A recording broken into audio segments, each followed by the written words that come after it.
સમાચાર સાબરકાંઠાથી કે જ્યાં બીઝેડ કૌભાંડ મામલે સીઆઈડી ક્રાઇમ દ્વારા તપાસનો ધમધમાટ શરૂ થયો છે। સીઆઈડી ક્રાઇમે 12થી વધુ લોકોને પૂછપરછ માટે અટકાયત કરી હોવાની સૂત્ર પાસેથી જાણકારી મળી રહી છે। કૌભાંડી ભૂપેન્દ્ર ઝાલાના સીએ ઋષિત મહેતાની પૂછપરછ હાથ ધરાઈ છે। મોડી રાત્રે ऋषित મહેતાને પૂછપરછ માટે ગાંધીનગર લઈ જવાયું હતું। ऋषित મહેતા એગ્રોમોર કેમ્પસનો ડાયરેક્ટર તરીકેની ફરજ બજાવે છે।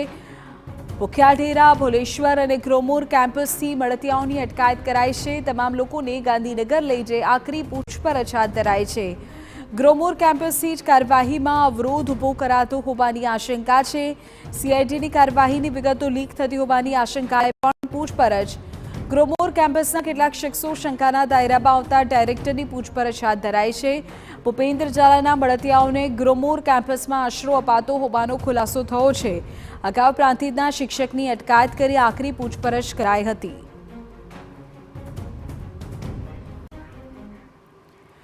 ત્યારે આજ મામલે વધુ જાણકારી મેળવી અમારા સંવાદદાતા અવનીશ ગોસ્વામી વધુ વિગતો સાથે જોડાઈ ગયા છે। અવનીશ, સૂત્ર પાસેથી માહિતી એવી મળી રહી છે કે 12થી વધુ લોકોની પૂછપરછ માટે અટકાયત કરાઈ છે। આ તમામની ભૂમિકાઓ શું હતી? શું નામ કંઈ સ્પષ્ટ થઈ શક્યું છે ખરું? કેટલા મોટા ખુલાસા આ 12 લોકોની પૂછપરછ દરમિયાન થઈ શકે?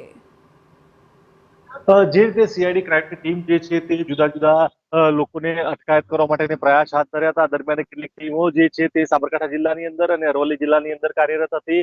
કેટલાક જે છે તે છુપા વેશે પણ અહીં મોજૂદ હતા અને આ દરમિયાન જે પ્રકારે જે લોકોની શંકાસ્પદ કામગીરી હતી, જે મળતિયા રૂપે હતા, કેટલાક લોકો જે આ ભાગેડુ અને ફરાર આરોપીઓ છે તેઓને માટે મદદ કરી રહ્યા હતા, તે તમામ લોકોની અટકાયત કરવા અને પૂછપરછ કરવા માટેની તજવીજ હાથ ધરી હતી। આ દરમિયાન ગ્રોમોર કેમ્પસ જે છે તે જાણે કે આ બચાવ માટે અને આરોપીઓને ભગાડવા માટે તેમજ આશરો આપવા માટે એપી સેન્ટર બની રહ્યું હોય તે પ્રકારની વિગતો સામે આવી રહી હતી, જેને લઈને ગ્રોમોર ઉપર પણ ખાસ કરીને નજર રાખવામાં આવી રહી હતી કે તેની અંદર કોઈને આશરો આપવામાં આવે છે કે કેમ। આ દરમિયાન કેટલાક શખ્સ જે છે તે ગ્રોમોર કેમ્પસની અંદરથી મળી આવે છે, તેમની પૂછપરછ કરવામાં આવી છે।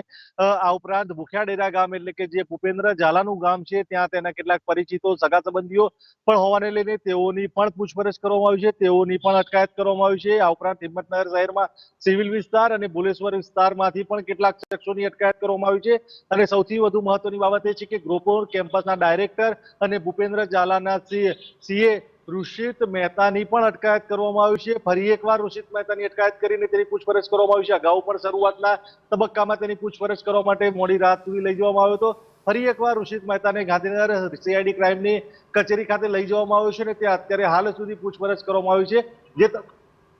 જે તમામ 12 લોકોને લઈ જવામાં આવે છે, તમામ 12 લોકોની પૂછપરછ હાલમાં કરવામાં આવી રહી છે અને તે તમામ પાસેથી શક્ય છે કે ભૂપેન્દ્ર ઝાલા તેમજ તેના જે મળતિયા એજન્ટો છે તે કમલેશ મોચી અને ધવલ પટેલની પણ વિગતો કેટલીક મળી શકે છે, તે પ્રકારની આશાએ તેમની પૂછપરછ કરવામાં આવી રહી છે। ગ્રોમોર કેમ્પસમાં જે રીતે આશરો આપવામાં આવ્યો છે, જે લોકોને જે સીઆઈડી ક્રાઇમની તપાસ ચાલતી હોય તેને લીકેજિંગ કરીને તેની મદદ કરવી, જે લોકો ફરાર છે તે પ્રકારનું કૃત્ય થઈ રહ્યો તો તે પ્રકારની વિગતો મેળવવા માટે થઈને પણ કરવામાં આવી રહી છે। જે પ્રકારે શક્તિ હવે જોવા મળી રહી છે સીઆઈડી ક્રાઇમની, તેમાં એક બાદ એક સફળતાઓ મળી રહી છે અને હવે શક્ય છે કે ટૂંક સમયમાં સીઆઈડી ક્રાઇમ નવા પણ ખુલાસાઓ સામે રજૂ કરી શકે છે। બિલકુલ અવનીશ, આભાર તમામ માહિતી બદલ। અને ખૂબ તેજ ગતિથી અત્યારે કામગીરી સતત ચાલી રહી છે। પાછલા 2 દિવસથી જે પ્રકારે કામગીરી થઈ રહી છે, જોવું રહેશે વધુ શું ખુલાસા થાય છે।